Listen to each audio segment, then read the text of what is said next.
Educar para un nuevo mundo. María Montessori. Introducción.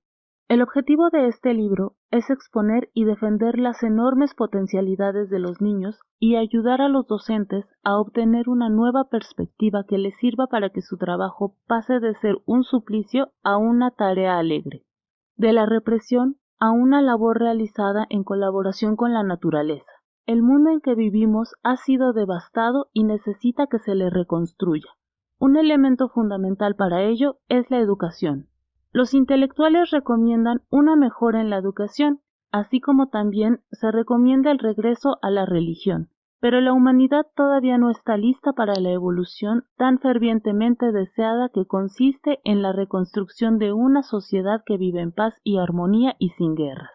Los hombres carecen de la educación suficiente para controlar los acontecimientos y terminan por ser sus víctimas. Siempre existieron ideas nobles y sentimientos profundos, pero sigue habiendo guerras. Si la educación continuara con sus viejas fórmulas y se le siguiera considerando como la simple transmisión de conocimientos, el problema se tornaría irresoluble y no habría esperanza de mejorar el mundo. Solo el estudio científico de la personalidad humana nos puede llevar a la salvación, y para ello tenemos ante nuestros ojos una entidad psíquica en los niños, un grupo social gigantesco, una genuina potencia mundial si se le encamina correctamente. Si tiene que llegar ayuda y salvación, serán los niños los que la traigan, pues los niños son los constructores del hombre y de la sociedad. El niño está dotado de un poder interior que puede guiarnos a un futuro más iluminado. Ya no se puede concebir la educación como la mera impartición de conocimientos. Hay que buscar otros caminos para liberar las potencialidades humanas. ¿A qué edad habría que empezar esta educación? Nuestra respuesta es que la grandeza de la personalidad humana empieza en el nacimiento, afirmación esta que, por mística que parezca, se encuentra muy cerca de la realidad cotidiana. La vida psíquica de los recién nacidos ya ha despertado mucho interés y hasta hubo científicos y psicólogos que realizaron investigaciones con bebés de entre 3 horas y 5 días de vida. La conclusión que se extrajo de estos estudios es que los primeros 2 años de vida son los más importantes. Como lo prueban las observaciones, los niños pequeños están dotados de poderes psíquicos especiales que se pueden sacar a la luz. Literalmente, educar por medio de cooperar con la naturaleza.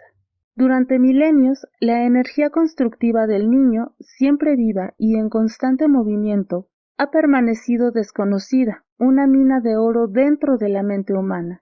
Así como los primeros hombres que pisaron este planeta ignoraban los inmensos tesoros que estaban escondidos en las profundidades de la Tierra. Es tan grande la ignorancia del hombre acerca de las riquezas ocultas en el universo psíquico del niño que desde el principio ha hecho todo lo posible por reprimir esa energía, aplastarla y pulverizarla. Ahora, por primera vez, hay algunos que empiezan a sospechar su existencia y a entender que es un tesoro nunca explotado, un bien más preciado que el oro, la esencia misma del hombre. La observación de los primeros 2 años de vida ha echado nueva luz sobre las leyes de la construcción psíquica de la infancia, que es completamente distinta de la psicología del adulto. Este es el punto de partida de un nuevo camino en el que no será el maestro el que enseña al niño, sino el niño el que enseña al maestro. Tal vez esta parezca una idea absurda, pero queda claramente demostrada cuando se descubre que la mente infantil absorbe el conocimiento y de ese modo se instruye a sí misma. Esto es fácil de probar si se piensa en el aprendizaje de la lengua, toda una proeza intelectual que realizan los niños. El niño de 2 años habla el idioma de sus padres sin que nadie se lo haya enseñado. Todos los que estudiaron este fenómeno concuerdan en afirmar que existe cierto periodo de la vida en que el niño empieza a utilizar nombres y palabras relacionadas con su medio, y al poco tiempo domina a la perfección todas las irregularidades y construcciones sintácticas que le resultan difíciles a los adultos que intentan aprender una lengua extranjera. Por lo tanto, dentro de cada niño hay un maestro escrupuloso y exigente, que incluso tiene sus tiempos bien establecidos y que ya a los 3 años ha producido un ser que, como afirman los psicólogos, aprendió en ese lapso lo que a un adulto le llevaría 60 años de duro esfuerzo.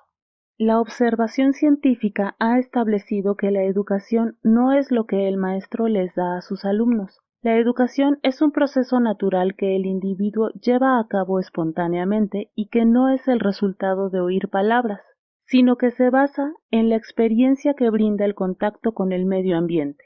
Por lo tanto, la tarea del maestro consiste ahora en preparar una serie de motivaciones para realizar actividades culturales en un ambiente especialmente preparado y evitar toda interferencia en dicho proceso. Lo único que pueden hacer los maestros es ayudar a que se realice la tarea y actuar como sirvientes ante su gran Señor. Así serán testigos de la revelación del alma humana y el surgimiento de un nuevo hombre que no sea la víctima de sucesos, sino que tenga una visión lo suficientemente clara como para dirigir y modelar el futuro de la sociedad humana. El descubrimiento y desarrollo del sistema Montessori. Si la educación debe ser reformada, tal reforma debe basarse en los niños. Ya no es suficiente estudiar a los grandes educadores del pasado como Rousseau, Pestalozzi y Froebel. Esa época ya pasó. Me opongo a que se me llame la gran educadora del siglo, pues no he hecho más que estudiar a los niños, tomar lo que me han enseñado y expresarlo, y eso es lo que se llama el método Montessori. A lo sumo, lo que hice fue interpretar al niño. Mi experiencia se basa en 40 años de estudio, en los que me inicié con una investigación médica y psicológica de los niños con deficiencia mental para tratar de ayudarlos. Ellos resultaron ser capaces de tantas cosas cuando se les abordó desde el nuevo punto de vista de colaborar con su propio subconsciente, que se decidió ampliar el experimento a los niños normales y se crearon casas de niños, en algunos de los barrios más pobres de Roma para niños mayores de 3 años. La gente que iba a esas casas se asombraba de ver niños de 4 años leyendo y escribiendo y siempre le preguntaba a alguno, ¿quién te enseñó a escribir? A los que contestaban asombrados por la pregunta, ¿enseñó? No me enseñó a nadie, aprendí solo.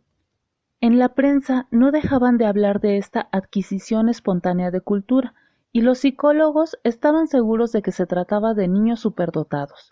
Por un tiempo compartí esa idea, pero cuando amplié mis experimentos quedó demostrado que todos los niños tienen esa potencialidad, que se estaban desperdiciando los años más preciosos de la vida, por culpa de la idea falaz de que solo es posible la educación a partir de los 6 años. La lectura y la escritura son los aspectos fundamentales de la cultura, pues sin estas sería imposible desarrollarse en otros ámbitos, pero ninguna de las dos es una facultad intrínseca a la naturaleza humana como lo es el lenguaje oral.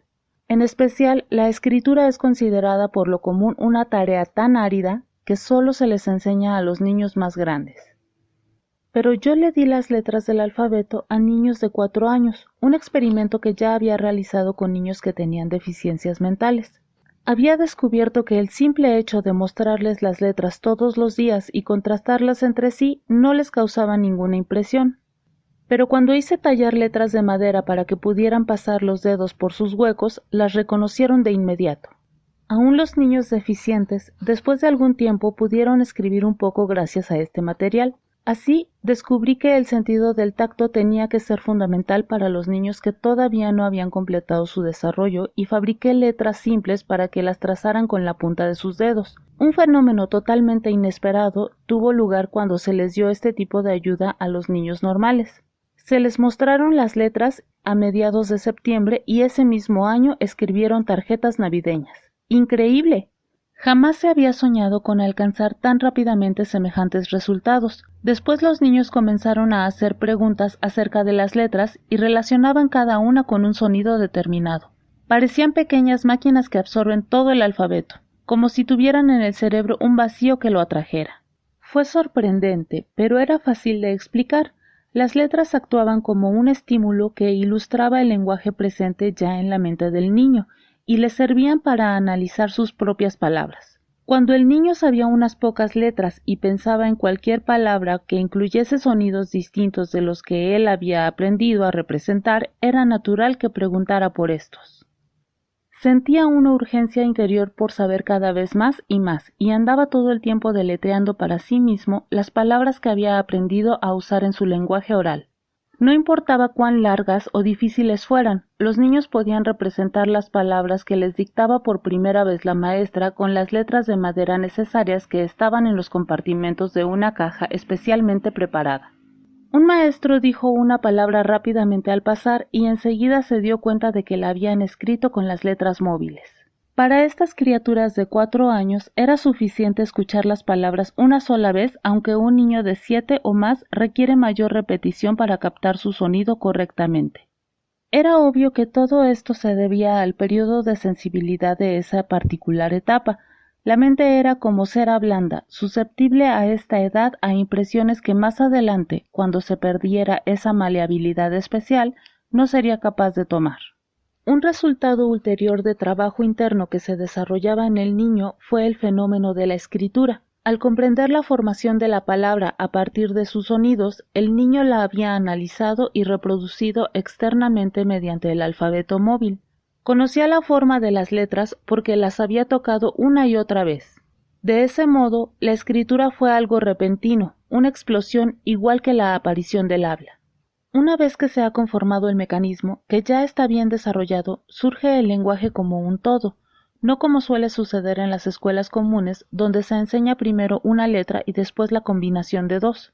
Si aparecen una o dos letras, pueden aparecer las restantes. El niño sabe cómo se escribe y por lo tanto puede escribir todo el lenguaje. Entonces, ahora escribe continuamente y no por obligación, como una fría forma de cumplir con su deber. Lo hace con entusiasmo, obedeciendo a sus impulsos. Aquellos niños escribían con cualquier cosa que tuvieran al alcance de la mano.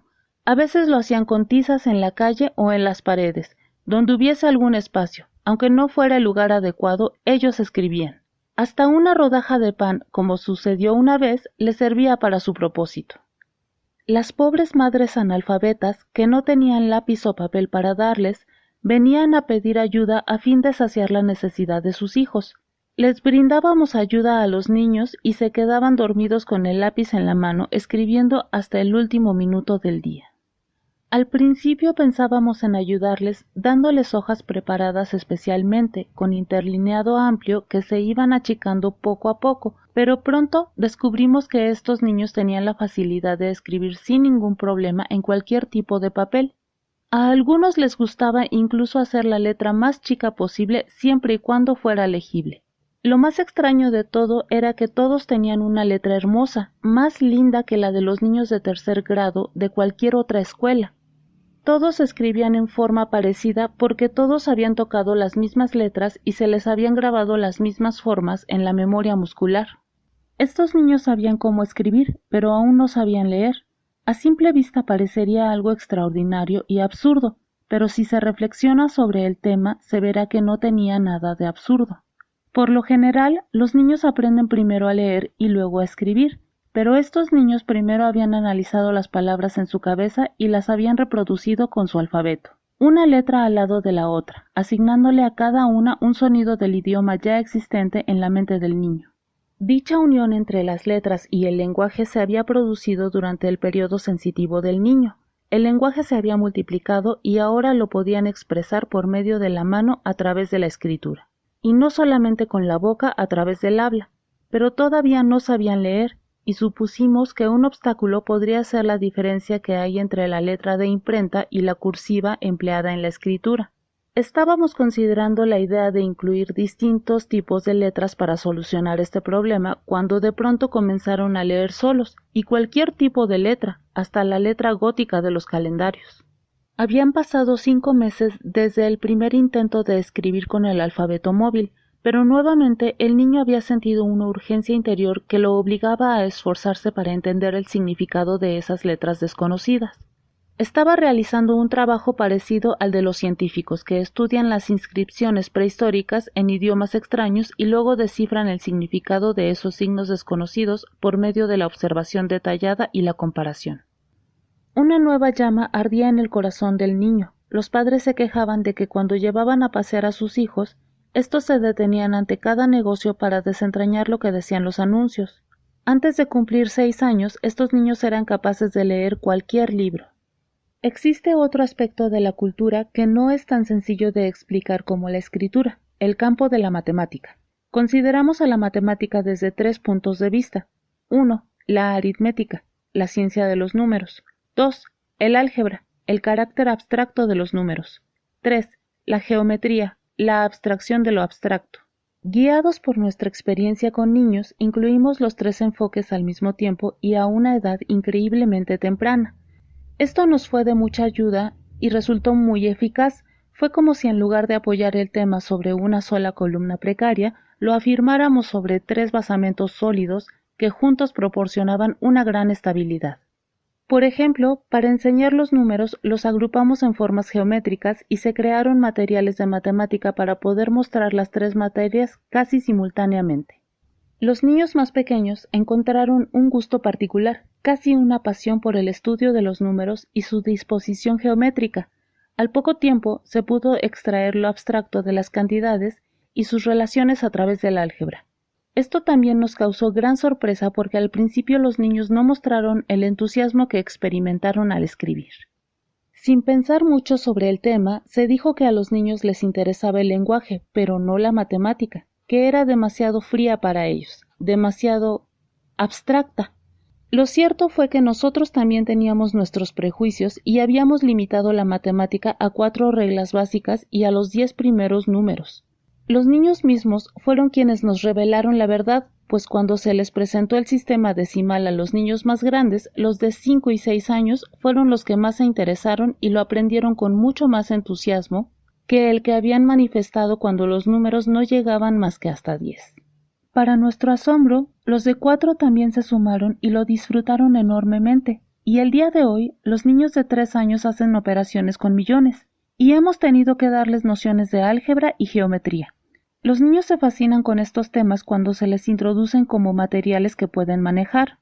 La última gran atracción fue encontrar a un niño tratando de solucionar por su cuenta el cubo de un trinomio, a más b más c al cubo. Decía que, si se podía utilizar A y B, ¿por qué no incluir otras letras del alfabeto? Ya que a los niños no les gustan las limitaciones. Este desarrollo repentino y vívido no tiene una prehistoria en la evolución del niño. Como en el caso del lenguaje, no se puede buscar su origen y desarrollo en la mente antes de su expresión. De modo que la única deducción posible es que a esa temprana edad tienen inclinación por la matemática. Observamos que las operaciones que les interesan y hasta los atrapan son las que requieren la mayor precisión. Los niños sienten más entusiasmo cuanto más complicado es el cálculo. Pero la precisión no la ejercen solo para la manipulación exacta requerida en cada ejercicio. Con esa misma precisión estudian las flores o los insectos. Esa predisposición para la exactitud y el detalle puede encaminarse hacia los detalles cuantitativos. La aritmética es un tipo de abstracción y por lo tanto lleva la precisión al nivel de lo abstracto. El niño comienza por lo material, luego pasa al nivel abstracto de los números y finalmente al campo aún más abstracto del álgebra. Opera con exactitud en los 3 ámbitos, material, abstracto y algebraico, y se siente fascinado de poder realizar el juego de las unidades. Nos ayuda a arribar a esta conclusión el gran filósofo y físico Pascal, quien se sumergió en el mundo de los números y las cantidades y afirmó que la mente humana posee la característica de ser matemática, y que el progreso se atiene a esa cualidad mental. Por lo general, nadie toma esta frase en serio, ya que la experiencia práctica de los maestros comunes parece indicar que, de todas las materias, la matemática es la más repugnante a la mente humana. Hoy, los más pequeños le dan la razón a Pascal. Este profundizó luego su conclusión y afirmó que toda acción humana se desarrolla en torno al ambiente, situándose esta actividad dentro de límites cada vez más exactos. Tal exactitud solo podría alcanzarse a través de la mente, con lo cual quedaba comprobado el carácter matemático de la misma. Como lo muestra la historia, el hombre siempre ha enfocado su mente hacia la transformación del ambiente, la interpretación de lo que sucedía a su alrededor y de los fenómenos que se suscitaban. Para cumplir este objetivo le es necesario tener bien consciente todo esto y saber ubicarse en el campo de la exactitud. Hace 350 años, Pascal había descubierto que esta característica de la precisión era fundamental en la mente humana. En lo referente al importante tema del cansancio, los niños de menos de 6 años nos han proporcionado algunos datos reveladores. En las escuelas comunes el niño se cansa pronto y la enseñanza se dificulta. De esto se deduce que empezar a educarlos desde tan chicos es cruel y los papás bondadosos no quieren que hagan nada más que dormir y jugar. Pero hay signos claros de que los mismos niños se aburren con esa rutina y reaccionan contra ella con toda su energía y con toda clase de travesuras. A través de nuestra experiencia con niños de 3 a 6 años y aún más pequeños, descubrimos que los niños que empiezan a aprender a esa edad no solo no sienten ningún cansancio, sino que se sienten más fuertes. No todos los trabajos fatigan. Por ejemplo, para comer trabajamos todo el tiempo con las mandíbulas, los dientes y la lengua, y el resultado de ese trabajo es que nos sentimos con las energías renovadas. Además, tenemos la necesidad de ejercitar ciertos músculos para fortalecerlos. Eso mismo ocurre con los niños y su desarrollo mental. Parecen incansables e incluso la actividad intelectual constante los mantiene más sanos y vigorosos. Están mentalmente predispuestos a cultivarse, pero la sociedad los abandona mentalmente en este periodo sensitivo y les impone el régimen de dormir y jugar. No pueden dejar de absorber información o mantenerse activos, pero si no hay nada que absorber, se tienen que conformar con los juguetes. Los psicólogos afirman que el niño debe jugar, ya que a través de los juegos se perfecciona, pero también admiten que absorbe un ambiente especial y forja el lazo histórico entre el pasado y el futuro. La conclusión que extraen es que, sin molestarlos, debemos observar cómo absorben los niños el presente con sus juegos y sus vivencias, y no debemos ayudarlos, sino dejarlos libres a sus propias herramientas. Pero ¿cómo es posible que, en un mundo tan complicado, un niño pueda absorber cultura si se le pone a jugar con juguetes y castillitos de arena? Por lo tanto, hay una contradicción en las ideas de estos psicólogos, que por un lado dicen que es importante comunicarse con los niños en su etapa de absorción y, por otro lado, que hay que dejarlos solos para que jueguen todo el tiempo y de ese modo construyan y desarrollen sus poderes. Se han exaltado las bondades del juego como si se tratara de un elemento místico, y hombres serios y honorables se inclinan con reverencia ante todo niño que esté construyendo castillos de arena.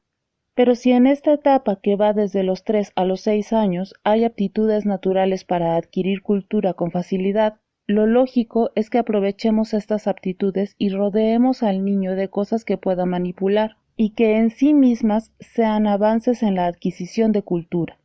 En la primera etapa se deben crear los medios para un aprendizaje perfecto. Luego habría que introducir en el entorno del niño ciertos objetos que le permitieran imitar las acciones humanas de su alrededor. Solo entonces lo estaríamos ayudando a asimilar la complicada cultura de nuestros tiempos. Y lo que le estamos brindando no son simples juguetes que se venden junto con las muñecas y los soldaditos de plomo. ¿Qué eligen los niños? Cuando se les da el material Montessori, lo aceptan y se apasionan hasta un punto en que antes se hubiera considerado fantástico.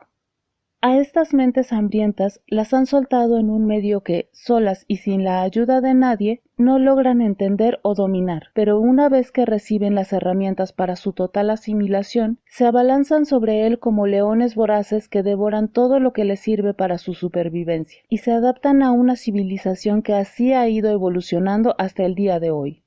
Ahora que tenemos la visión del gran poderío del niño y su importancia para la humanidad, debemos observar ese poder con detenimiento, pensar las formas e incentivarlo. En lugar de depositar una fe mística en los juegos infantiles, habría que tenerle fe al niño mismo. Tenemos que hacer algo para crear una ciencia práctica que le dé utilidad a esos poderes que hace poco hemos empezado a reconocer gracias a nuestra intuición. Los periodos y la naturaleza de la mente absorbente del niño de 3 años. Esta nueva concepción toma forma en el centro de su propia función y altera todas las ideas anteriores en materia de educación. Ya no es posible que la escuela sea un mundo aparte o se sobreproteja al niño y se lo aísle de todo contacto social. Para darle a la vida una protección adecuada hay que estudiar con simpatía sus leyes. Los psicólogos que realizaron estudios con niños pequeños desde el primer año de vida anunciaron el descubrimiento de que es en esta etapa en la que se construye, se edifica al hombre. Desde un punto de vista psíquico, en el momento del nacimiento hay un vacío total, cero. De hecho, en el aspecto físico ocurre algo parecido, ya que cuando nacen los bebés son prácticamente paralíticos. No pueden hacer nada, y sin embargo hay que contemplarlos después de un tiempo.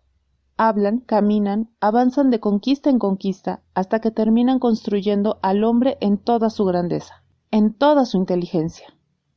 Todos estos poderes del niño, que por fin llamaron la atención de otros científicos además de mí, habían estado ocultos bajo el velo de la maternidad, puesto que se sostenía que era la madre la que le enseñaba a hablar y a caminar.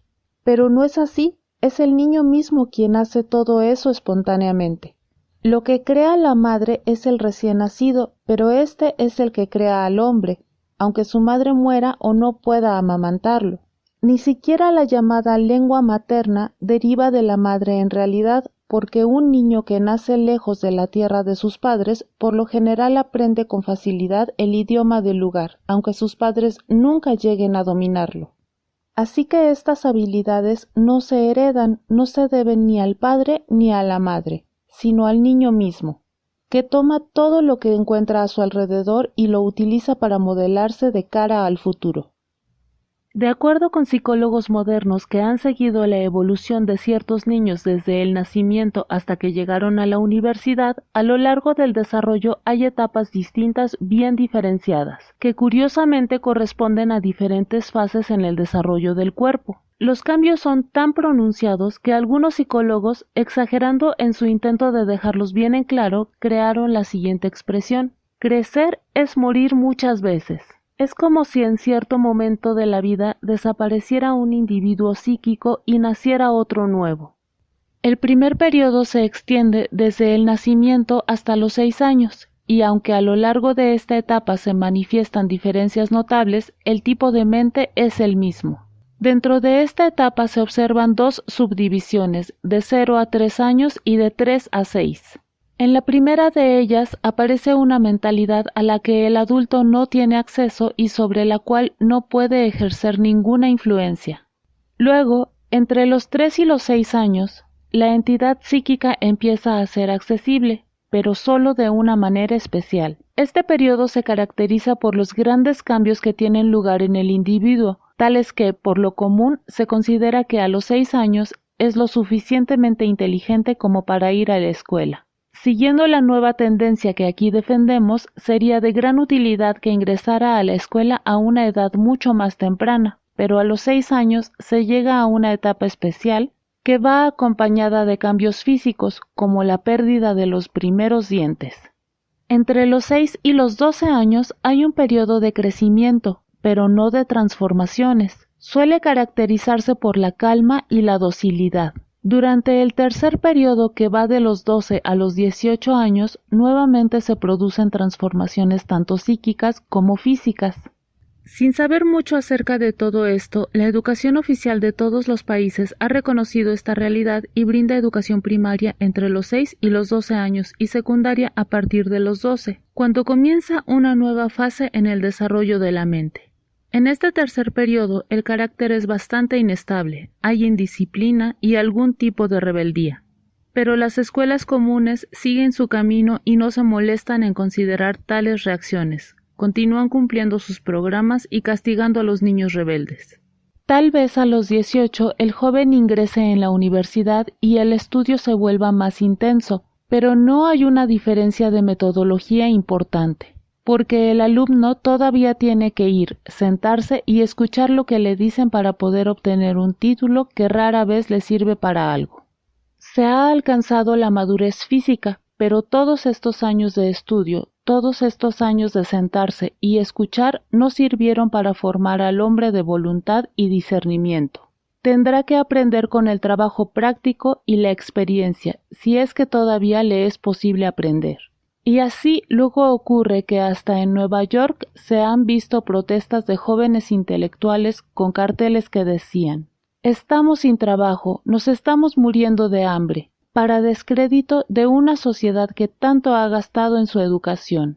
Muchos pensadores, meditando acerca de la indefensión de los recién nacidos, se han cuestionado por qué el hombre, el ser dotado de la más elevada inteligencia, tiene que sufrir una infancia larga y penosa, incluso más que cualquier otro animal. Muchos se han preguntado qué es lo que podría ocurrir en el periodo de la infancia. Evidentemente era un trabajo creador porque el individuo parecía empezar de cero. El bebé no tiene una vocecita que luego se va desarrollando como sí ocurre con los gatos, que van perfeccionando su maullido, o los terneros o los pichones, que lo único que hacen es fortalecer sus medios de expresión. El ser humano es el único que, en lugar de desarrollar lo ya existente, tiene que crear a partir de la nada. En este aspecto, el niño da un paso colosal, un paso que el adulto sería incapaz de dar. Para semejante logro se necesita una mente diferente a la de un adulto, que esté dotada de distintos poderes. Y esta creación no es un logro cualquiera. El niño crea el lenguaje, pero también crea los órganos que le permitirán hablar. Crea cada movimiento físico, cada medio de expresión inteligente. Nada de esto lo hace conscientemente a través de su voluntad, lo hace con lo que se llama el subconsciente, que está colmado de un tipo de inteligencia que se encuentra en todos los seres vivos, incluso en los insectos, que a veces parecen capaces de razonar. Con el subconsciente, el niño alcanza su maravillosa obra creadora a través de un poder de sensibilidad tan impresionante que en cierta medida se parece a una placa fotográfica, que registra inmediatamente las impresiones percibidas hasta en los detalles más mínimos. Parecería que todo lo que hay en su medio despierta un gran interés en el niño, un entusiasmo que se filtra en su vida misma. El subconsciente es capaz de discernir. Se sabe que el bebé nace con el sentido auditivo desarrollado y por lo tanto oye la voz humana, pero ¿por qué entre los millones de sonidos que hay a su alrededor elige e imita los apropiados? Porque el lenguaje ha causado una impresión especial en su subconsciente y evoca sensaciones tan intensas, un entusiasmo tan desmesurado, que el bebé se vuelve capaz de hacer vibrar las fibras invisibles que reproducen esos sonidos en la voz. Ningún otro sonido genera tal estremecimiento. Tan exacta es la absorción del idioma que forma parte de la personalidad y se le llama lengua materna para diferenciarlo de cualquier otro idioma que se aprenda más adelante con un durísimo esfuerzo. Hay toda una química de la mente en cada niño, generadora de una transformación química. Las impresiones que capta penetran en su mente y además forman y encarnan en ella, pues el niño crea su propia carne mental cuando hace uso de todo lo que encuentra en su medio. A este tipo de mente la hemos denominado mente absorbente y nos resulta difícil concebir la magnitud de sus poderes. Qué lástima que se acabe tan pronto. Perder todas esas facultades es el precio que pagamos para adquirir plena conciencia humana, pero es un precio muy alto. De ser dioses pasamos a ser personas.